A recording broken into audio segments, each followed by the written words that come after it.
Sejam todos bem-vindos de volta a esse canal, o canal Teus Talk, aqui onde nós falamos sobre Deus a partir de todas as coisas. E no vídeo de hoje é mais um vídeo de bate-papo, só que esse vídeo vai ser um vídeo diferente com a presença feminina. Se você quer saber o que a gente vai falar aqui, fica com a gente até o final e venha descobrir junto com a gente logo após a vinheta. Então bora, vamos falar de Deus.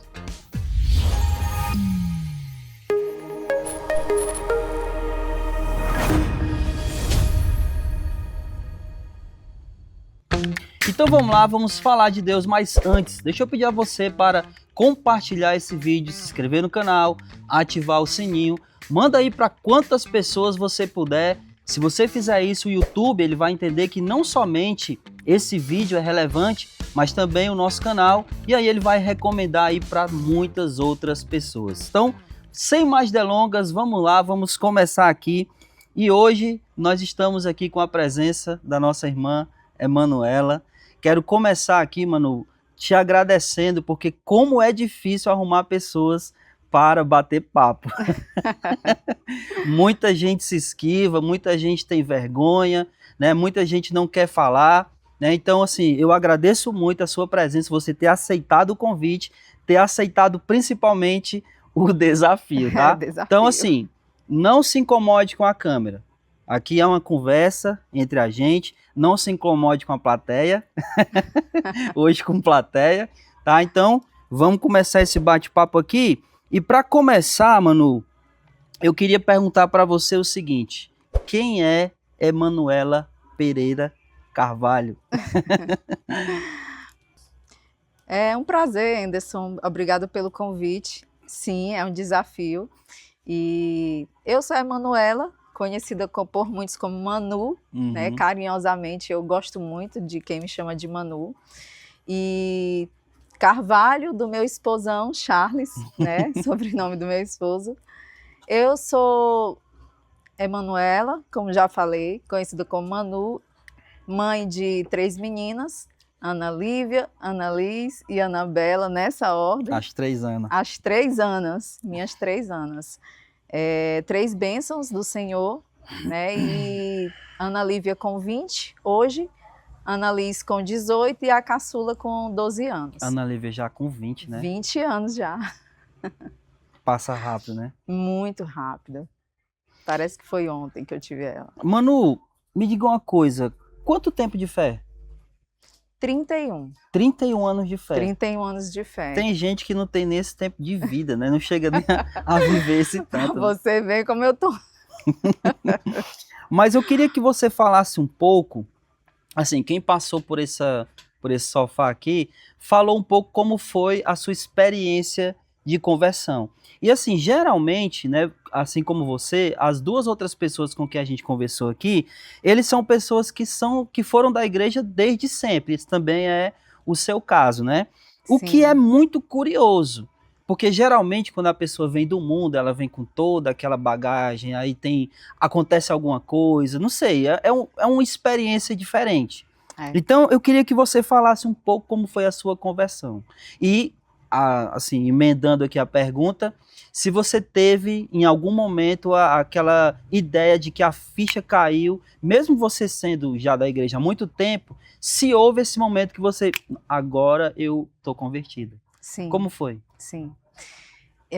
Sim, eu tive esse privilégio de crescer, né, num lar cristão até um certo ponto da minha adolescência. O meu pai, quando ele aceitou Jesus, eu tinha 3 anos de idade. Sim. E um privilégio grande que eu tenho na minha vida. Mas, sim, eu tive esse momento de conversão. Muitas pessoas têm essa ideia de quando a gente nasce num berço cristão, de que a gente talvez não tenha essa experiência de cair a ficha, Sim. do arrependimento, desse encontro com Cristo, né? E eu tive, sim, uma experiência muito forte na minha adolescência que me levou ao aceitar, ao batismo, ao arrependimento. Eu já compartilhei essa parte da minha vida que até eu chegar ao batismo com algumas pessoas que me conhecem mais profundamente.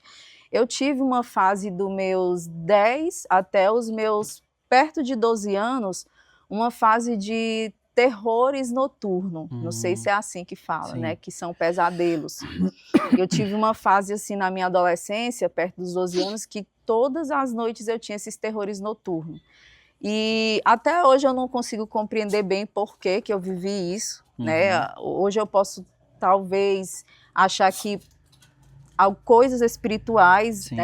né, a parte de Deus mesmo me chamando até Ele, mas eu tive essa experiência ruim, né? E eram situações assim terríveis que me marcaram muito, de todas as noites eu ter esses terrores noturnos de acordar, e era como se fosse presença mesmo ruim no meu quarto, e eu passei praticamente meus 10 anos e 11 anos todo tendo esses terrores noturnos foi muito chato.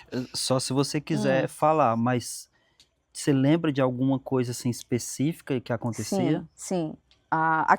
O que mais me marcava desses meus terrores noturnos é que sempre era a presença de alguma coisa ruim no meu quarto. E em algum desses sonhos, era sonhos mesmo, eu via uma imagem masculina em pé e era tudo todo negro, né? Não tinha feição, não era uma coisa humana, né? E eu passei esse tempo todo tendo esses pesadelos. Era assim entrava pelo telhado, entrava pela janela do meu quarto. Que coisa. Era muito terrível. Era aquela coisa de você acordar paralisado mesmo. Então eu passei praticamente os meus 10, 11 anos tendo esses terrores noturnos. E aí foi quando eu comecei de fato a despertar para isso, quando eu comecei a ter minhas orações fervorosas, porque até então eu orava, porque ia aos cultos, porque o pai e a mãe faziam o cultinho, né, da família, mas orar, assim, de pedir socorro, de clamar, foi nessa fase que eu comecei a ter minhas experiências profundas com Deus. Foi pedindo a Deus e aí eu comecei a despertar para isso. E aí foi quando eu busquei a questão do ouvir, do ser evangelizada, do arrependimento e acredito que essa experiência que me levou. A minha experiência de conversão, eu tive 3 estudos evangelísticos. Um deles foi com seu marido, né? O primeiro foi com Charles, né? Mas quem foi a pessoa que te deu o estudo bíblico e tudo mais até você chegar ao batismo? Na época, nós éramos bem acompanhados pela Herbene, né? Herbene, a diretora da escola, né? E a tia Herbene, a conhecida tia Herbene. Na época, ela acompanhava muito as crianças, os adolescentes, ela fazia muitos eventos na escola dela, e eu tinha ela como essa pessoa que eu poderia pedir na época, né, esse estudo, e pedir o estudo bíblico a ela. Na época, os irmãos, eles costumavam dar aquele estudo das figuras, da alma, né, do batismo. O meu primeiro foi esse. Exatamente, foi o meu também, Anderson. E foi ela que me deu o meu primeiro estudo, e foi muito tocante, sim, para mim, né? Qual era a idade, Manu? 12 anos. 12 anos. Eu me batizei no dia 20 de novembro de 94. 31, né, Manu? 31. Manu, já que você foi batizada com 12 também. Isso. Né? Então, como você já falou, seu pai se converteu, você tinha 3 anos. 3 anos. Foi batizada com 12. E a sua juventude foi na igreja. Sim. Qual foi o desafio de ter sido uma jovem, né, cristã naquela época? Porque assim, a gente fala muito desse período de hoje, né, dos jovens, mas a juventude sempre é um período difícil para todo mundo, independente né, da época, e ainda mais um jovem cristão. Então, como foi ter sido uma jovem na igreja? Quais foram os maiores desafios que você enfrentou? Eu falo sempre para todos os jovens que eu costumo dar o testemunho da minha época, porque primeiro que foi, para mim, foi um privilégio muito grande ter tido a minha adolescência, a parte da minha juventude toda na igreja. É um privilégio, sim, de fato, que muitos hoje algumas pessoas Uhum. próximas, amigos, que não são cristãos, que eu já compartilhei isso, inclusive falam, meu Deus, a vida inteira, Uhum. o que você falou ontem na pregação, Sim. né? Eu tenho tanta coisa ainda para fazer. E muitos, quando olham para mim, a história diz, nossa, você deixou de fazer tanta coisa, você Uhum. viveu na igreja. Para mim, não. Para mim, foi livramento. Sim. Um livramento. Sim. E eu tive, sim, um desafio muito grande, Anderson, na minha época de adolescência e juventude na igreja, pelo fato de eu ter vivido uma experiência ruim, né, em relação à separação dos meus pais. Sim. Quem me conhece, a minha história, sabe que eu passei por esse trauma. Foi uma situação que, por pouco, não me tirou dos caminhos do Senhor na Uhum. época, porque o meu desafio foi, em muitos dias, ter que ir ao culto só, Uhum. né? Ir às programações sozinhas, minha família toda, aos poucos, quando meu pai saiu, alguns foram saindo Sim. também, desanimando, Uhum. influências e tudo mais. O maior desafio para mim na época foi isso, foi me ver só indo aos cultos, indo às programações sem a minha família, porque foi uma mudança muito drástica, né? Eu me batizei aos 12, então foi aos 13 anos Sim. que o meu pai saiu e tudo. Mas um desafio muito grande que na minha época foi esse, foi realmente ter ânimo, manter a fé, independente da situação. Foi um E não é desafio fácil, muito... né? Já não é fácil para um jovem, independente de ser da igreja ou não, a separação dos pais, né? Aí no seu caso, além da separação, você teve que manter a fé, né? Que já era um outro desafio, Exatamente. né? Não só não se desencaminhar, mas também não perder a fé, né? Então, realmente, eu creio que deve ter sido um desafio e tanto, né? Foi. Na época, só você ficou, seus irmãos todos se afastaram ou não? Aos poucos, né?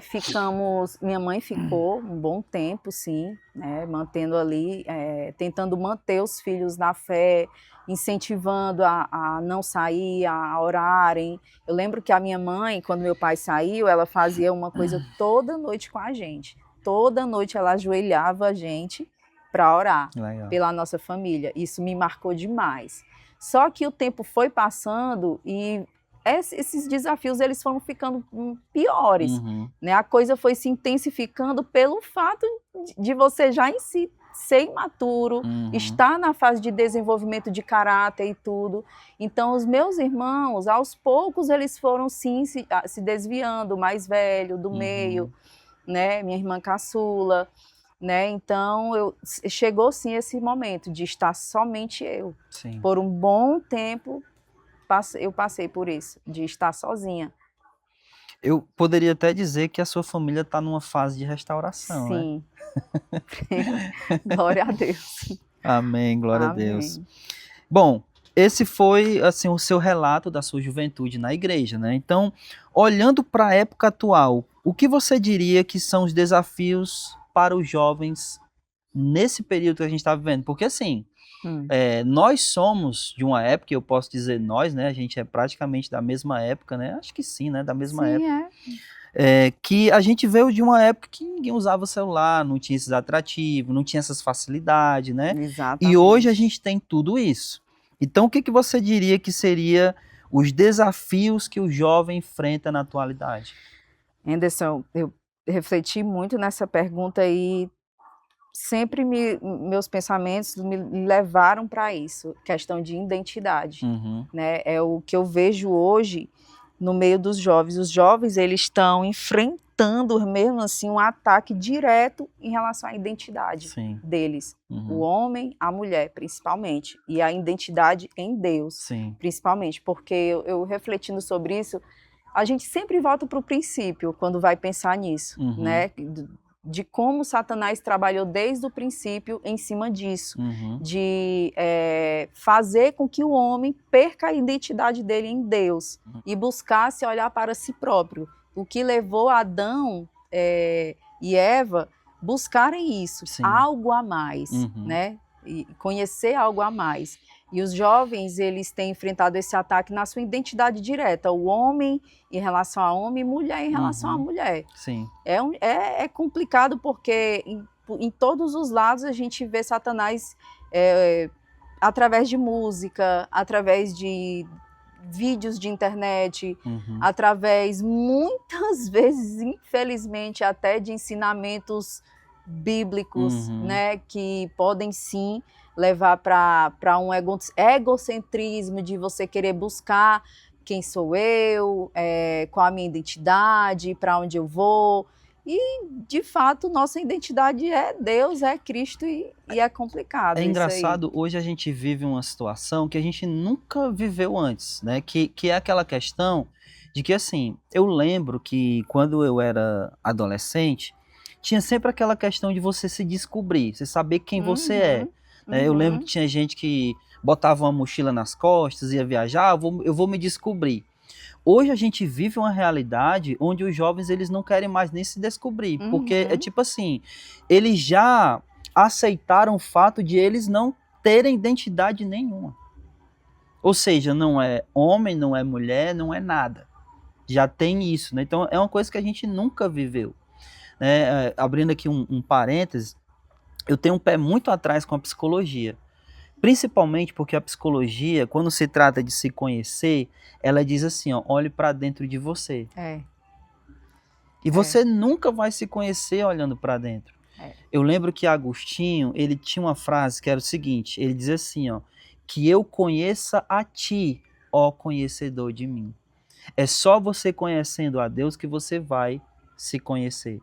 Então, deixa eu fechar o parênteses, eu quero que você continue falando. Exatamente, Anderson. E voltando para a pergunta anterior em relação a mim, né? Eu tive esse desafio. Eu passei por esse desafio comigo mesma quando jovem. Sim. Né? Eu, depois do batismo, eu parei com os terrores noturnos, porém, eu entrei numa questão de complexo de inferioridade muito grande. Eu vivi isso, essa fase. E isso me levava para esse grande problema de identidade, de querer buscar a minha própria identidade, olhar para dentro de mim, o que eu queria e tudo, e não se trata disso. Hoje eu entendo que a minha identidade, a minha fonte, a minha busca deve ser sempre o pai que me criou, que me conhece, que sabe o que é melhor para mim. Né? E é perigoso hoje o caminho que muitos jovens trilham no sentido de buscar respostas. Buscar resposta onde? Você tem a resposta. A resposta está na palavra. A palavra liberta, a palavra guia, a palavra ensina, faz lembrar. Né? Ela é tudo isso. Exato. E infelizmente, muitos jovens buscam psicologia, terapia, muitas vezes, talvez, aconselhamento em lugares que o aconselhamento não vai ser adequado. Internet, então, nem se fala. Pois é. Tá com uma dúvida, tá com um problema ali interno entre ele mesmo e vai buscar na internet. Né? E é um pouco complicado. Uma coisa que me veio à mente agora, né? Nem tá aqui na nossa pauta, mas está dentro do assunto, tá? Você acha que isso se dá também, o fato dos jovens ir procurar, né, fora e tudo mais, isso poderia se dar também pela falta de referência que a gente às vezes deixa de ter? Com certeza. Por exemplo, um jovem que não sabe como é ser um homem porque ele não tem uma referência de homem, né, dentro de casa, ou no caso uma menina não sabe como é ser uma mulher porque ela não tem essa referência na mãe, ou um jovem cristão porque ele não tem a figura de um irmão, né, para ele se moldar realmente dentro daquela figura. Com certeza, Anderson, eu acho que esse é a raiz. Eu vejo que a raiz, no meu caso, foi. No meu caso foi porque a formação de caráter, né, começa aí, a partir dos 12 anos. E se você, infelizmente, está inserido em um lar que vai faltar, vai ter essa carência, a menina vai ter a carência da figura materna no bom sentido e o menino a figura paterna, e ambos são importantes para a menina e para o menino, vai sim gerar um sério risco na questão da identidade, se não tiver esse direcionamento. Mas eu acredito que é sim possível, aí é onde entra a igreja, eu Uhum. penso, sabe? Uhum. Para mim foi muito importante, eu tive boas referências que me direcionaram. Amém. E Deus é maravilhoso nesse sentido, porque você se sente perdido sim, como eu me senti, só muitas vezes na minha Uhum. época, por minha família não estar comigo, e eu orava. Eu Uhum. lembro que eu tive momentos, né, que eu escutava muito coisas do tipo, não case, esqueça esse negócio de amor, Uhum. esqueça isso, viva a sua vida, seja uma mulher independente, homem não presta e tal. Eu escutei isso de pessoas que eram para ter me falado totalmente o oposto, Uhum. mas eu entendo que era a dor do Sim. momento que a pessoa estava passando. Uhum. E eu lembro que eu me ajoelhava no meu quarto e eu nunca esqueci das orações que eu fazia, e eu lembro exatamente como se fosse agora. Eu dizia: Deus, foi o Senhor que criou esse negócio de casamento. O Senhor que criou o homem, o Senhor que criou a mulher. Então, eu vou confiar e eu vou acreditar de que eu vou viver sim isso que o Senhor criou. Uhum. E eu quero e eu vou esperar, e eu sei que no momento certo o Senhor vai me direcionar para essa maravilha, essa beleza, Sim. que é o matrimônio que o Senhor criou. Uhum. E Deus, ele colocou pessoas na minha vida, referências que me Uhum. direcionaram, me ensinaram. Deus, ele é amor, né? E ele, nesse sentido, ele vai ajudar a esses jovens que não estão tendo essa referência aí, talvez em casa, entendeu? Assim, a gente vive um outro momento da igreja que é até triste, né? Que é um momento de muitos escândalos. A gente tem muitos escândalos dentro da igreja, né? Isso que torna ainda pior essa questão da referência.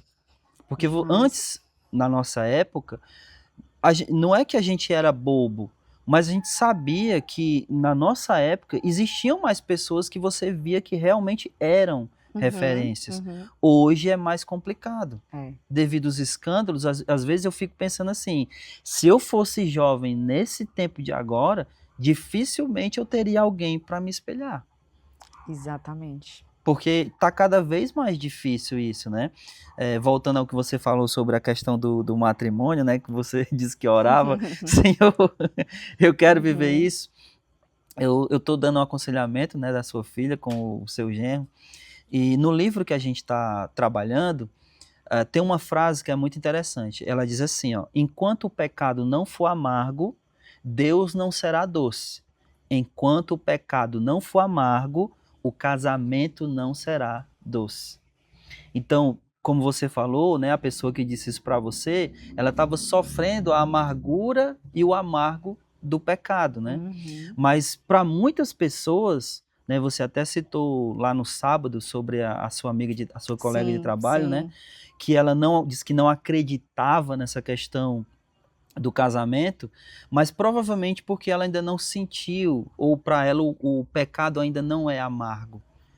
Quando o pecado for amargo, ela vai entender o quão doce é o casamento. É. Né? Infelizmente, as pessoas ainda não entendem que o pecado realmente ele é amargo. Mas aproveitando o gancho que você falou aí, né, e eu também citei aqui, né, a sua filha, e você citou a questão aí também, tanto da referência masculina e tudo mais, a gente vive um momento bem polarizado no que diz respeito a homem e mulher. Né? A gente vive, por um lado, o feminismo, por outro, não sei se você já ouviu falar, mas tem os Red Pill. Eu tive que pesquisar. Eu confesso que eu não tinha escutado ainda isso aí. E eles são o extremo dessa coisa. Uhum. Olhando para esses dois extremos, quais as dificuldades de se criar filhos hoje que sejam mulheres segundo a vontade de Deus e homens segundo a vontade de Deus? Muito desafiador, Anderson, muito desafiador. Para mim, que tive 3 meninas, né? São 3 meninas que vão se espelhar em mim como mulher, né? Uhum. Então é sim um desafio. Quando eu pensei nisso, quando eu descobri que estava grávida de menina, as 3 vezes. Meu Deus, 3 meninas. Então é desafiador, porque você traz muita carga assim para você mesmo. Uhum. Você passa a sentir que tem uma responsabilidade muito grande nesse sentido. E eu tive minhas fases de medo, né? Eu tive muitas fases na minha maternidade com elas de medo, de perder elas talvez para o mundo, para uma perca de identidade, pelo fato de eu não ser perfeita. Então eu me vi em muitos momentos assim da minha maternidade com elas, triste, me questionando, me achando a pior mãe do mundo. Será que eu vou perder minhas filhas por ser tão imperfeita, por não conseguir acertar o tanto que eu gostaria de acertar como mulher cristã para minhas filhas, de ser essa referência? E volto a dizer, Deus é amor e Ele ensina, né? Em algum momento da sua vida, de alguma forma, Ele vai lhe ensinar. E eu tive esse momento com Deus, de Ele me levar para um lugar de confiança nele, nesse sentido. No sentido de que me peça, me busque, interceda pelas suas filhas, a mim, o poder está em mim, né? Sim, eu sou falha, sim, você é falha, porém o Espírito Santo, ele vai me guiar, ele vai me ajudar, ele vai me direcionar. E eu vejo, Anderson, que muitos pais e mães, eles caem muitas vezes nesse erro de desistir. Fica nessa tristeza, nesse looping, né? Nesse ciclo de eu não consigo ser a referência, eu sou muito falha, eu erro, meu filho vai ver os meus defeitos em casa, e muitas vezes desiste, simplesmente joga a toalha, e os filhos, eles ficam entregues, sem direcionamento, sem disciplina, e o que é pior, sem intercessão direta dos pais em oração. Sim. E eu aprendi isso na minha vida, colocar o meu joelho no chão e orar pelas minhas filhas. Jó, ele é um exemplo disso. Eu acho lindo o que Jó fazia, né? Que ele fazia sacrifícios a Deus e orava. Se porventura os filhos dele Sim. houvessem pecado contra Deus. Sim. Né? E também, em alguns momentos, Jesus, ele se depara com mães que pedem pelos filhos. Por exemplo, um enredo que eu vejo de Jesus com uma mulher que para mim é muito maravilhoso, é aquela mulher que está com a filha possessa. Sim. Né? E ela vai pedir, e ela não é, né, do povo, ela é gentil, né? E ela pede insistentemente, Jesus, mas até os cachorrinhos, e era por uma filha.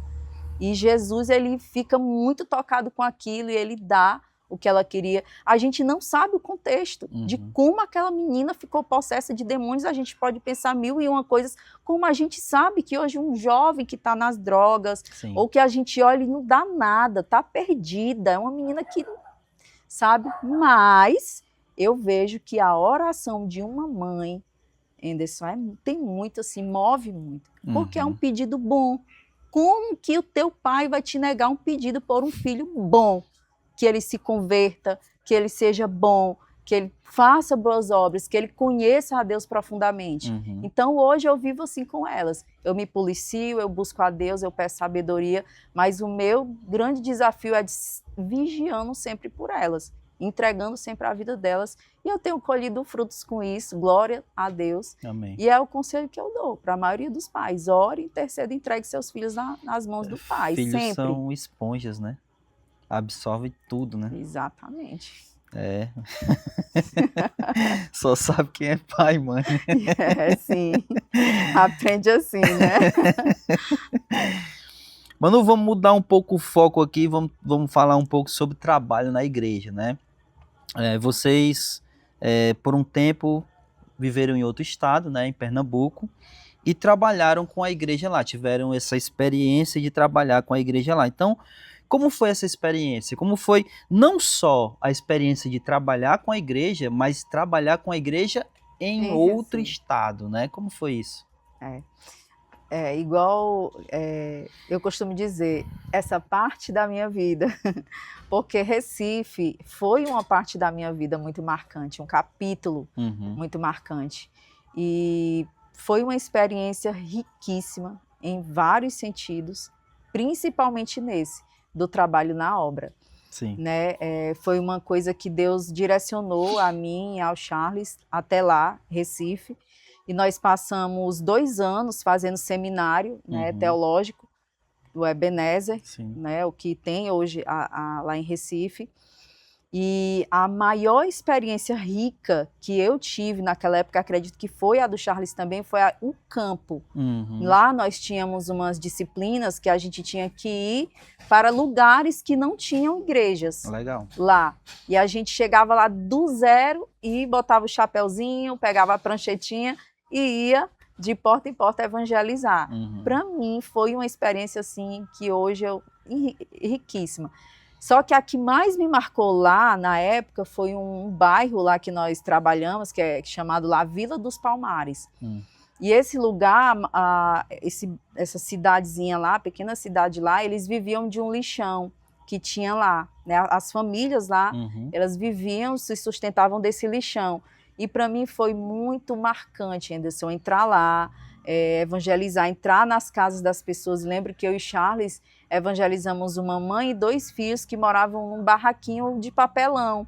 E a gente subia um morrinho para chegar até essa casinha deles. E a gente entrava assim, sabe? E foi muito marcante, foi muito enriquecedor, foi muito prazeroso. Eu lembro assim que eu me emociono, que como Deus, ele nos proporcionou viver aquilo lá em Recife. Foi uma experiência maravilhosa. Maravilhosa. Deve ter feito muitos amigos lá, né? Sim. A gente teve uma experiência um pouco parecida com essa, e aqui mesmo, na Pajuçara, a gente fez uma coleta tanto de roupas como de alimentos. E assim, de fato, quando a gente se depara com esse tipo de coisa, porque a gente vive muito o nosso mundinho, né? Então, quando a gente sai dessa bolha e começa a ver a vida real, a gente consegue perceber a necessidade das pessoas, que às vezes tem pessoas próximas a gente, do nosso lado, mas você não conhece a realidade. Isso. Né? A Pajuçara é aqui do lado, é o bairro aqui do lado. Então, umas pessoas que viviam uma realidade como eu nunca tinha visto ninguém viver aqui no nosso município. E era muito parecido com o que você acabou de falar e de relatar aí.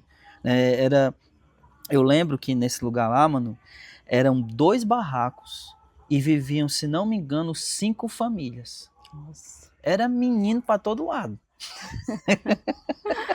Todo menino. Era muito menino. Aí a gente chegou lá, levou brinquedo, não foi? Brinquedo, comida, roupa. Eu sei que foi uma festa lá nesse dia. Bom, ainda falando sobre Recife, né, sobre Pernambuco, quais eram as diferenças da igreja em Recife que você percebeu que era diferente da igreja aqui no Ceará?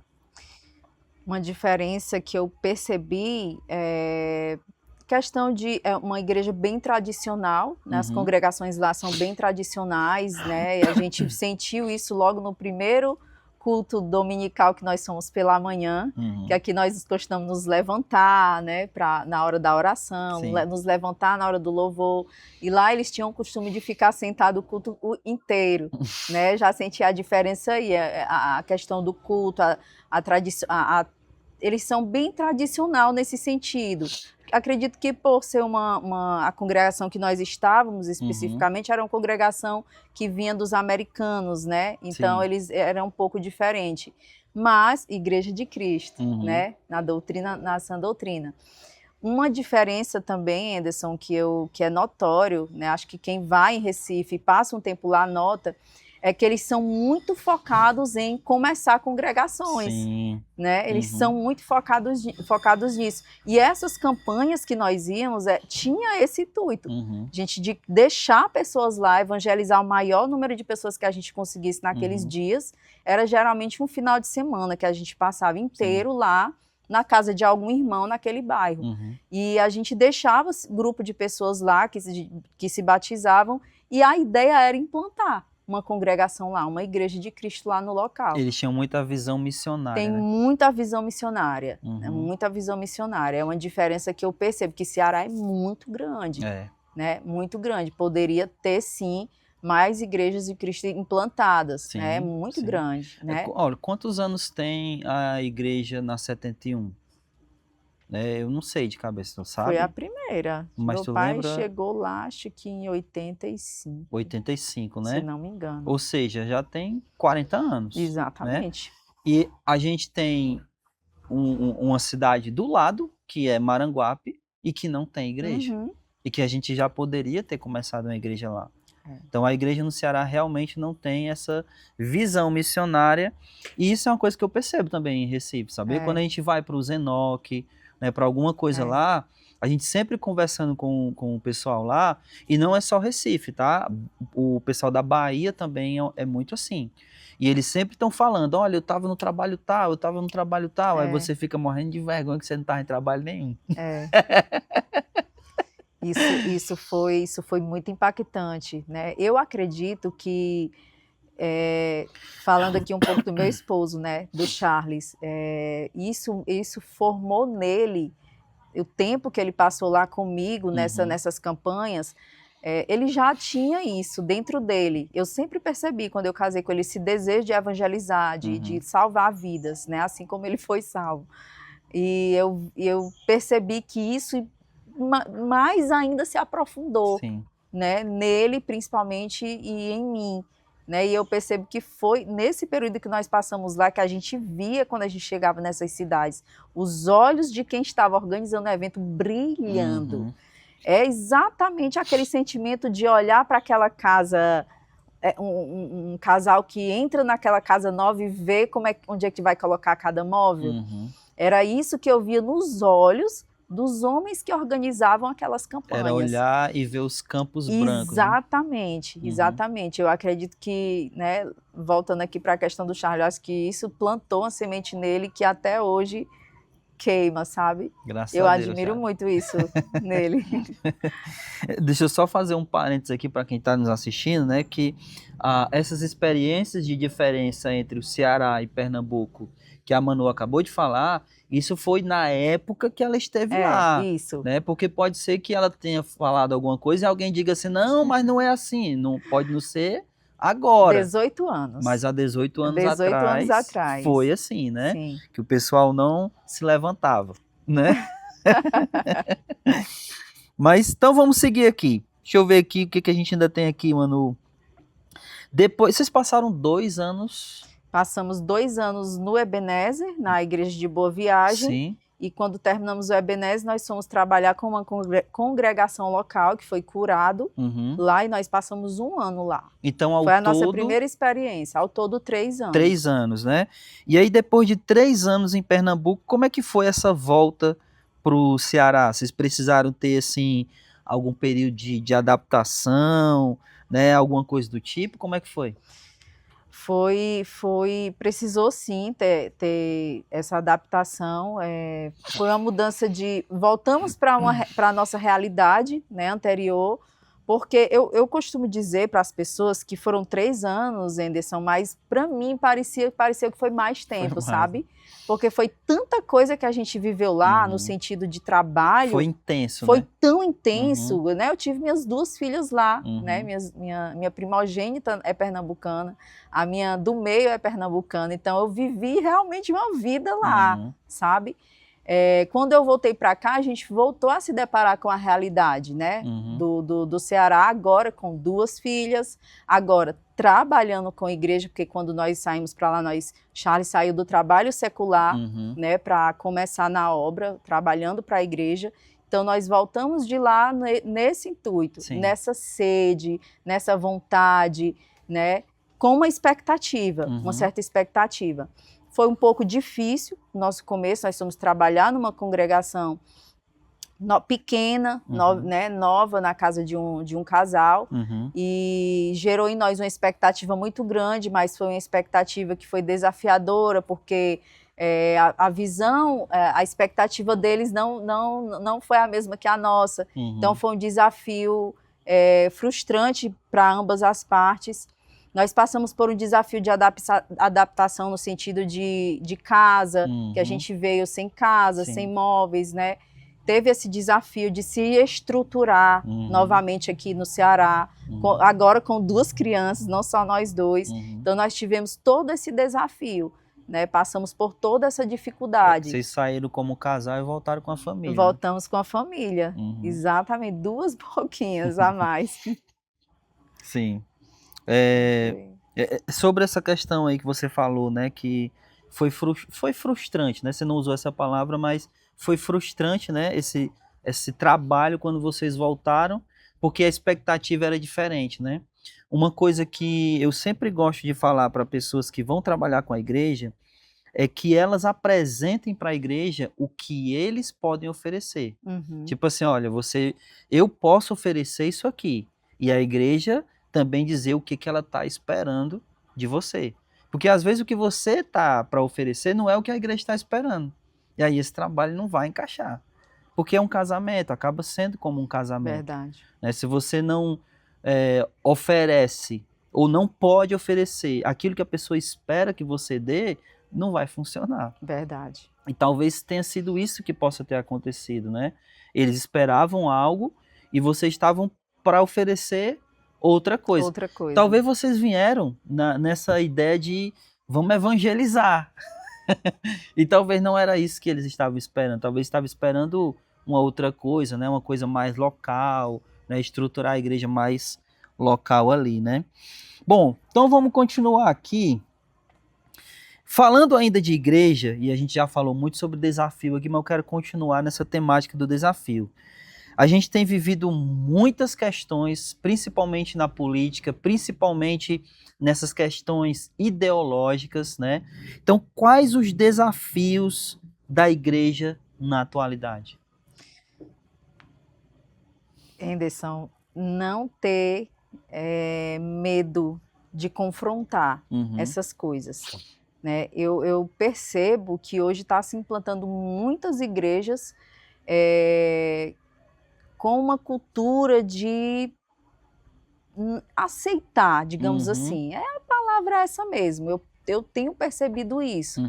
Porque quer queira ou não, Satanás ele vai tentar entrar com isso aí dentro do meio da igreja. Sim. Né? Muita gente usa erroneamente o termo as portas do inferno não irão prevalecer contra a igreja. Eu não vejo que não se aplica a isso. Satanás ele vai sim tentar implantar essas ideologias através da política, através dos ensinamentos da escola, nos jovens, e vai tentar desafiar com essas pessoas que têm essas ideias, os líderes da congregação, os pastores. E é um desafio muito grande você realmente ter que direcionar e confrontar e exortar nesse sentido pessoas que vão vir sim com essas práticas, com essas ideias de querer impor esses comportamentos. É um desafio bem complicado porque envolve muitas questões. Quando envolve política, quando envolve, eu não sei o rumo que o nosso país vai tomar, só Deus sabe, mas a igreja realmente ela vai precisar se posicionar e precisa em momentos como esse. É complicado, é desafiador, mas é para isso que a Igreja de Jesus está aí. Sim, com certeza. Infelizmente, né, você citou aí essa questão da permissividade, né? Então, a gente vê muito isso. Eu lembro que há uns 20 anos atrás eu escutei essa frase, né, que a frase era o seguinte, o cara disse assim, olha, isso há 20 anos atrás, daqui a 15 anos a igreja vai aceitar o casamento homossexual. Ele disse isso há 20 anos atrás. Aí a pessoa que ouviu isso disse assim, não, por que não? Porque a Bíblia diz que é pecado. Aí essa pessoa disse assim, mas a Bíblia também condena o divórcio e vocês aceitam. E aí isso deu como um estalo na minha mente, porque é uma coisa que sempre é gradual. Exatamente. Você aceita uma coisa, daqui a pouco outra ainda maior vai ser aceita lá na frente. E hoje a gente já tem igrejas, né, de pessoas que são homossexuais, 2 mulheres casadas, pastoras, né, 2 homens casados, pastores, a gente já tem esse tipo de coisa. E a ideologia está cada vez mais forte. E a igreja está abraçando assim com todas a igreja, entre aspas, né? Aqueles de comunidade que se dizem evangélicos. Mas assim como você falou, eu creio que a igreja, ela não só tem a obrigação, como ela ainda tem essa força, como ela ainda Sim, faz isso, né? sim. Muitas igrejas ainda batem de frente com isso. E não tem medo de bater de frente, né? Eu ainda vejo que ainda tem muita força na igreja hoje. Embora a gente tenha essas permissividades aí que a gente acabou de falar. A linha fina, Anderson, tá justamente aí. De a gente, a gente ter papa na língua quando a gente vai confrontar o explícito demais. Sim. É muito fácil você dizer sou contra o aborto, sou contra o feminismo, sou contra o homossexualismo, mas As coisas quer sutis. queira, quer não, as coisas sutis, no Sim. sentido do ego, Uhum. né? As pessoas elas estão buscando igrejas. Não vou para uma igreja que seja liderada por 2 mulheres casadas, 2 homens, mas eu quero estar numa igreja que alimente o meu ego, Sim. né? Pregações, Uhum. pregações bem voltadas para o homem, Uhum. louvores voltados para o homem. Antropocêntricos. Uhum. Isso aí, quer queira, quer não, é Sim. sim uma porta de entrada para essas coisas. Com certeza. Porque a partir do momento que você aceita que o foco ali não é Deus e é o homem, Uhum. o que é que está faltando para aceitar as outras coisas? Mas você sabia que isso é difícil de a gente fazer? Em que sentido que eu estou dizendo? As próprias pessoas da igreja, às vezes, elas têm dificuldade de aceitar, né? Recentemente, a gente fez um filtro nos louvores. Tiramos um monte de louvor que era justamente desse jeito. Uhum. Mas nem todo mundo entende. As pessoas sempre perguntam, mas por que a gente não canta mais esse? Por que a gente não canta mais aquele? E mesmo a gente explicando, não, mas é porque isso aqui não é um louvor. Isso aqui não está louvando a Deus. O foco dessa música é o ser humano. É Então, o seu sentimento, isso. né? É a própria pessoa. E aí você acaba servindo a você mesmo. Ou seja, você se tornou seu ídolo. É difícil, sabia, a gente E ainda fazer isso. e ainda dentro da ideia da música, né? Música é uma coisa muito forte, Anderson. Muito forte. Voltando aqui lá para minha adolescência, para tuas primeiras perguntas, eu tive uma fase que eu fui muito influenciada a gostar de rock. Eu tive a minha fase assim bem roqueira de usar preto, sabe? E hoje eu percebo que aquilo ali estava quase me levando para um buraquinho bem profundo. E hoje eu vejo que, né, os jovens eles não conseguem, parece que tem essa dificuldade de filtrar, não só os jovens, todo mundo tem essa dificuldade de filtrar a música. Música não é só letra, não. Tem gente que pensa que é só analisar a letra, mas não é. Não é. Se você parar para estudar no mundo espiritual a música, o que é que ela faz com o coração, com a alma da pessoa, é muito profundo, é algo muito profundo. Com a mente, né? Exatamente, exatamente. E não só música, né? Viu? Não só música, né? Uma série, um filme, né? São coisas que, dependendo do que seja, não é para um cristão estar assistindo, né? Então, são essas permissividades que a gente precisa ter muito cuidado. Mas dentro disso, né? A gente está falando aqui dos desafios da igreja. E quais as dificuldades para evangelizar na atualidade? O que você acha que hoje a igreja enfrenta de dificuldade? E deixa só eu explicar o porquê que eu estou fazendo essa pergunta. Recentemente, a gente bateu de porta em porta em toda aquela área ali do Gereissati 1. E a gente teve muita dificuldade das pessoas receberem a gente. Eu não sei, a gente até brincou assim, eu acho que é por causa dos TJ. Mas, assim, parece-me que as pessoas estão um pouco mais desconfiadas. Né? Elas não estão mais abrindo suas portas para ouvir um estranho que vai passando, mesmo que esse estranho esteja dizendo que está falando de Deus. Então, baseado nisso, o que você acha que são os desafios para a evangelização na atualidade? Anderson, eu vivi, assim, a igreja primitiva muito, Atos, na minha época, da minha infância principalmente, e na minha adolescência, uma boa parte, né? Eu vejo hoje a dificuldade de realmente a igreja buscar viver a igreja primitiva no sentido bem prático da coisa. Sim. Eu acredito que o evangelho puro e simples é prática imitando exatamente o que aqueles primeiros cristãos faziam. né? A comunhão em si. Quando fala que eles viviam juntos, eles partiam suas refeições de casa em casa, eles faziam isso com alegria, com singeleza de coração, todos os dias, perseveravam, unânimes no templo. Eu vejo que o evangelismo ele é um estilo de vida. A congregação que vive esse estilo de vida que Atos vivia, naturalmente, eu acho que as pessoas elas vão ser acrescentadas. Deixa eu emendar um aqui, já que você está falando sobre isso. O que você acha que nos impede de viver isso? É muito complicado, porque eu acho que é pesada a minha resposta. É realmente o meu comodismo.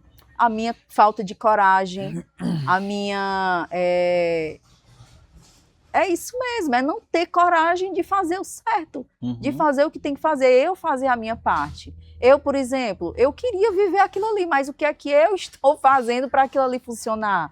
Entendeu? É realmente as pessoas, elas caírem, é o amor genuíno, sabe, Anderson? Uma coisa que, o desafio que eu passei em me ver só dentro da igreja, sabe, uma coisa que me ajudou muito foi ser adotada por famílias. E isso acontece com alguns jovens que vêm visitar, que estão entrando. São bem órfãos, são pessoas bem órfãs quando estão só na igreja, em todos os sentidos. E eu acho que quando a igreja ela tem essa visão de adotar nesse sentido, na prática. Sim. Vou citar um exemplo.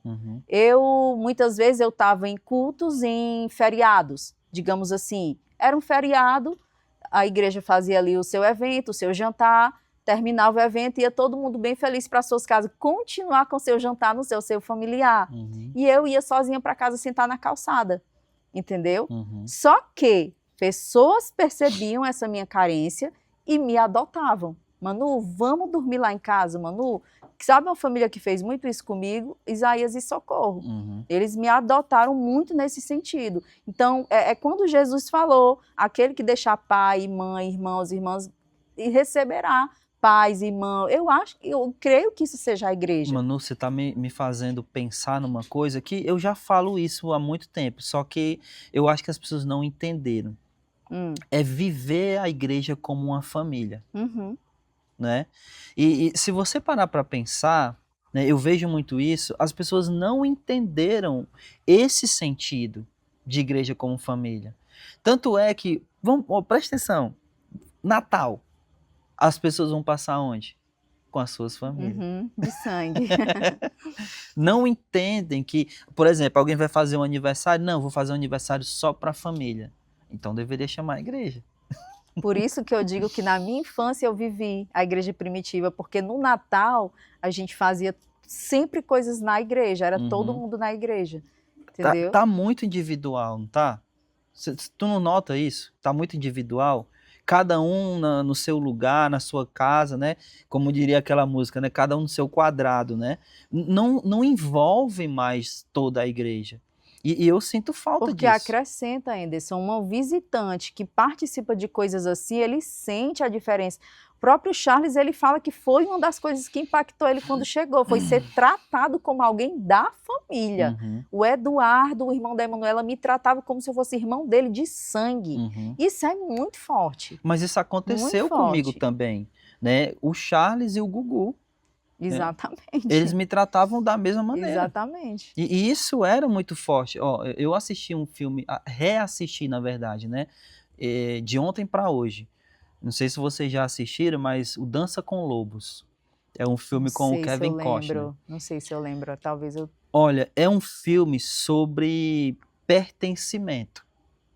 Você se sentir parte de um povo. E ele fala justamente isso, porque assim... Vou contar rapidinho aqui, porque não faz parte, mas deixa eu contar rapidinho. Ele é um soldado que é enviado para um forte, só que esse forte está abandonado, só tem ele nesse forte, que na verdade não é nenhum forte, é só um barraco. Só que ele começa a ter contato com índios. E aí no começo os índios tratavam ele com muita hostilidade. Só que à medida que eles foram se relacionando, ele passou a fazer parte daquela tribo. E eles receberam ele como sendo parte da tribo. Tanto é que, no fim, né, que vai acontecer. Eu vou até contar porque já é muito antigo, esse né? filme é antigo, acho que eu já assisti. Quando ele vai embora da tribo, todo mundo tá com cara de choro. E ele é um branco no meio dos índios, que ele teve esse sentimento de pertencimento. Isso me despertou muito de ontem para hoje, porque é justamente o que a gente fala quando chega um visitante na igreja, de você fazer ele se sentir parte daquilo. Eu me senti assim quando cheguei, como você citou, o Charles também. E eu acredito que todo mundo daquela época que chegou na igreja teve o mesmo sentimento. E falta isso hoje, né? É como você você tá na sua família e aí chega alguém de fora e você recebe ele como fazendo parte daquela família. Mas tudo isso é porque, infelizmente, a igreja hoje ela perdeu um pouco desse senso de família. Então, assim, se a gente não é família, não tem um porquê eu receber ele como da família. Porque a gente se reúne, canta, senta, ouve uma pregação e depois cada um vai para sua casa. E é interessante naquele episódio de que Jesus está ensinando e alguém chega e diz, teu irmão está chamando, tua mãe, ele diz, né, meu irmão, minha irmã, é você. Todos aqueles que fazem a vontade do meu Pai. Exatamente. Estamos chegando no fim, mano. Aguenta aí um pouquinho. Tá tranquilo. Dentro disso, como você enxerga, porque assim, a gente falou sobre as dificuldades de evangelizar, mas como você enxerga a atuação da igreja no evangelismo hoje? Olha, vou falar da Igreja de Cristo, Sim. certo? A gente tem um potencial de atuação no sentido de a gente ter muito domínio da palavra, né? E isso é fundamental e importante, porque a gente já tem essa força de não pregar a mentira, né? De ir com a verdade, ir com a sã doutrina mesmo de Jesus, de ir com o evangelho puro e simples, verdadeiro, Sim. né? Porém, falta mais só realmente a prática nesse sentido, Anderson, de fazer, de agir. Né? É uma igreja que eu noto que é preparada nesse sentido, né? É muito preparada, eu vejo, nossas congregações, mas realmente falta a coragem, parece que falta isso hoje.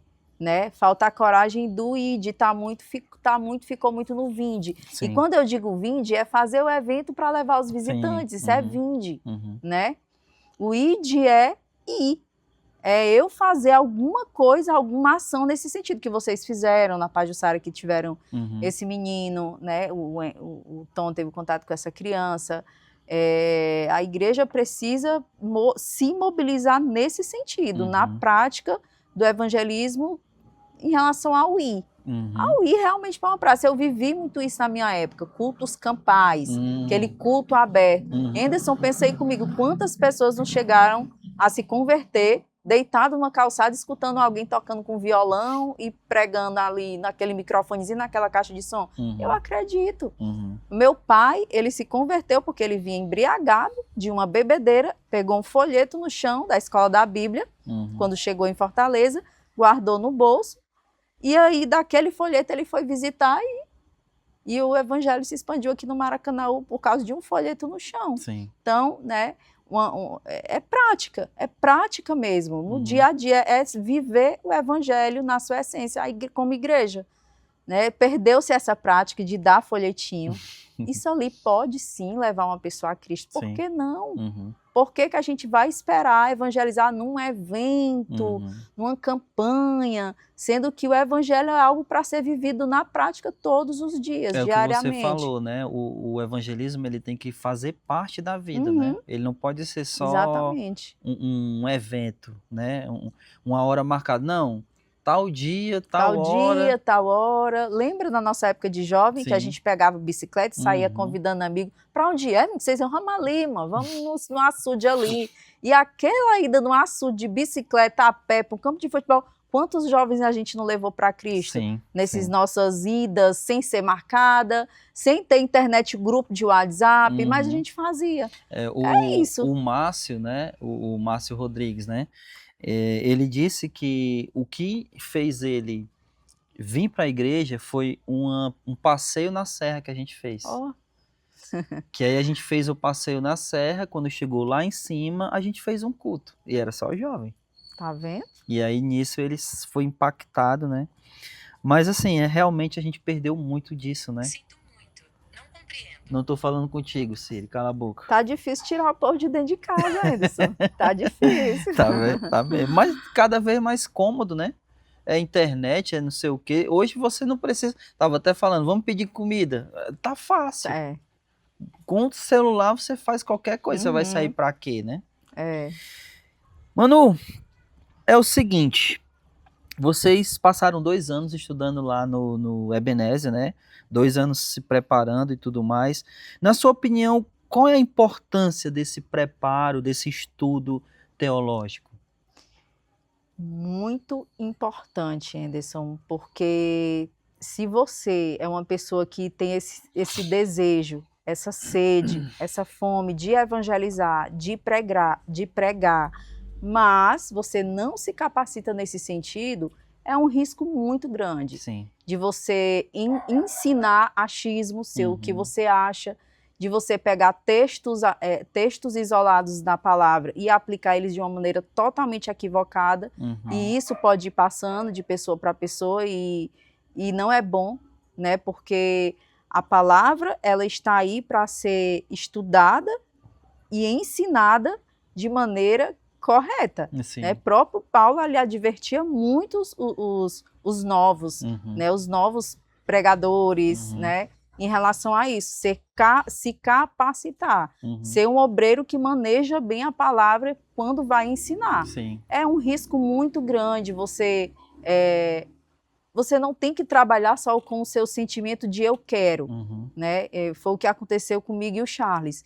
Deus, ele nos direcionou nesse sentido, porque já existiu o amor, já existiu o desejo, mas Deus nos direcionou e a gente agarrou com toda a vontade essa questão do preparo. Uhum. E são muitos poucos, eu noto, pessoas hoje em dia que têm esse interesse, têm essa vontade, essa disciplina Uhum. em manter um estudo, um foco num Uhum. livro, buscar o significado de cada palavra, Sim. buscar o contexto de cada situação, Uhum. de cada enredo bíblico, né? E aí isso é um perigo, é um risco, e é muito importante você...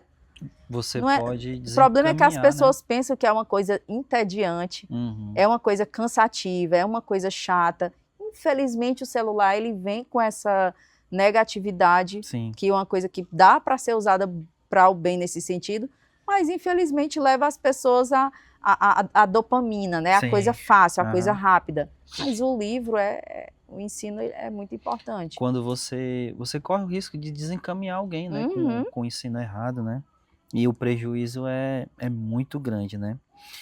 Como esposa de um pregador e também como alguém que prega, né, a palavra, o que você diria que um pregador atualmente enfrenta de dificuldade? Principalmente, Anderson, quando se depara com questionamentos que vão contra o seu ensino. Uhum. Principalmente a rebeldia em si, né? Eu noto que hoje quem ensina, quem tem essa sede de falar a verdade, magoa, afasta, Uhum. escandaliza.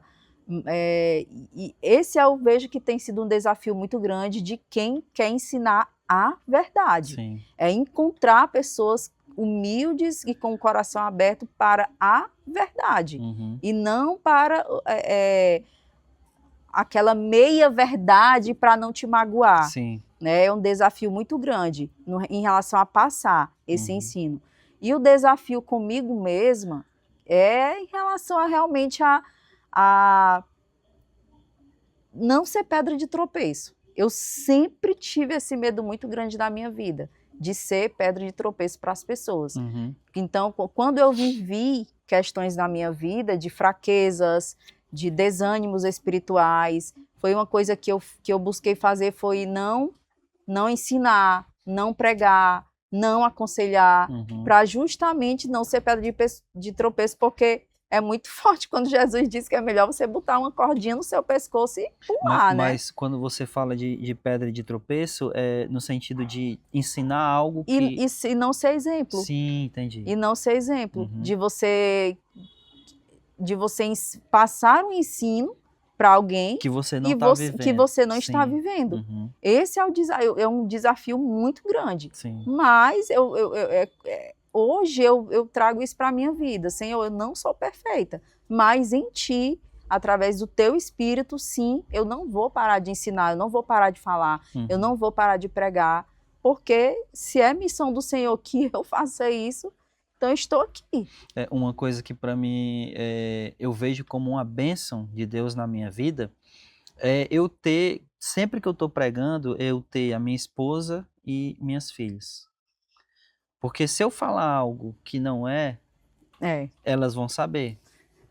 E mais, né? E isso é uma coisa que eu realmente tomo muito cuidado. Se eu falar algo que não elas vão saber, isso pode, né, matar a fé delas. Então eu vejo como algo que Deus coloca lá e é uma bênção para mim. É uma bênção. Porque eu me policio, né, para não falar o que não estou sendo, o que não seja verdadeiro. Você ia falar outra coisa sobre isso? Não. Não, né? Eu achei que eu tinha te cortado. Não.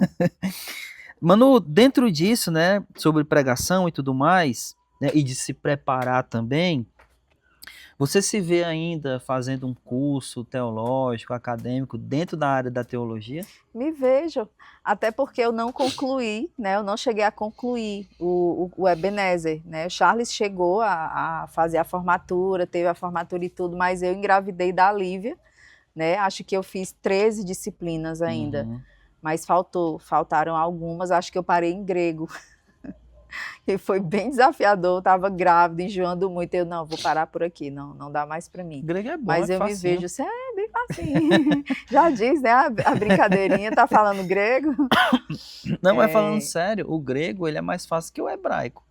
Não sei qual é o menos difícil não, viu, Anderson? Não, mas é porque assim, eu sempre brinco, mas é verdade. É porque o grego, a gente tem muita palavra em grego no nosso vocabulário em português, né? A gente até usou um aqui, psicologia.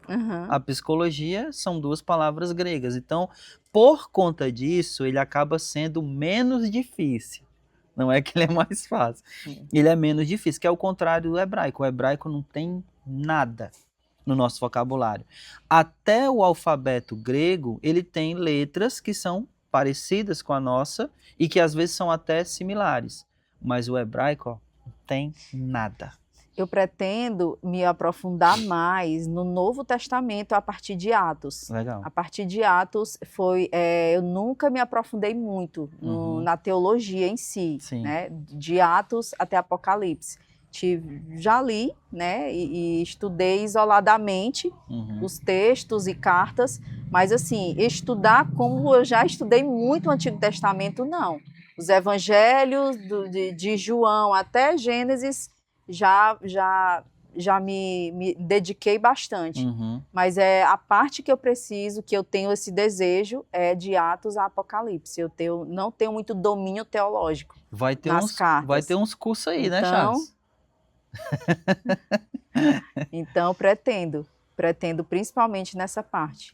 Legal. Projetos futuros com a igreja? Projetos futuros com a igreja, boa pergunta. Anderson, está nas mãos do Senhor, viu? O desejo existe, sim. O amor, ele existe ainda, sim, no meu coração. Mas está nas mãos do Senhor. Eu estou vivendo um momento de trabalho secular bem puxado, né, que exige muito da minha presença. Né? Para quem não sabe, eu gerencio uma loja e lidero uma equipe e eu passo a maior parte do meu tempo lá. Eu vou para casa para dormir, no outro dia eu volto para a loja, né? Mas isso não é desculpa, isso não é motivo. Eu sei que em algum momento o Senhor ele vai sim me direcionar. E eu estou disposta, eu estou disponível, né, para o que for possível estar, presente, e os planos futuros são esses. Senhor, estou aqui, eis-me aqui. Então, estou nas mãos do Senhor para o que estiver dentro, né? Das isso aí, da minha possibilidades, né? possibilidade. Manu, chegamos ao fim, né? Então, por último, uma mensagem aí para os irmãos que você gostaria de deixar aí. Olhe para aquela câmera ali e diga aí, abra o seu coração e deixe uma mensagem para todos que estão nos assistindo aí. Foi um prazer participar desse bate-papo com o pastor Anderson. E o que eu tenho para dizer para os meus irmãos é fiquem firmes dentro de tudo que a gente falou em relação à igreja genuína, o evangelho puro e simples. Desejo que os meus irmãos eles tenham ânimo, alegria e vontade de viver a obra do Senhor todos os dias nas suas vidas. Amém. Porque os campos estão aí, são grandes, são enormes e precisa de pessoas que estejam dispostas a ir nesses campos e ir atrás dos pequeninos que estão aí, sedentos pela palavra. Amém. Então, eu animo a cada um de vocês a se desprender da religiosidade e buscar serem cristãos de fato, viver o cristianismo de fato, buscar todos os dias a sua identidade em Deus, que é a única fonte de vida, é Ele. Muito obrigada. Amém. Manu, amém. Muito obrigado. Obrigada também. Obrigado pela sua presença. E eu espero que a gente possa até continuar esse bate-papo aqui em outro momento, né? Sim. Passar mais tempo aqui. Sim. Hoje foi suado, né? Para começar. Mas obrigado, Manu. Mas deu certo. Obrigado, Deus te abençoe. Esse era o vídeo de hoje. Espero que você tenha gostado do nosso bate-papo aqui. Fique com Deus e até o próximo vídeo. Em nome de Jesus. Tchau.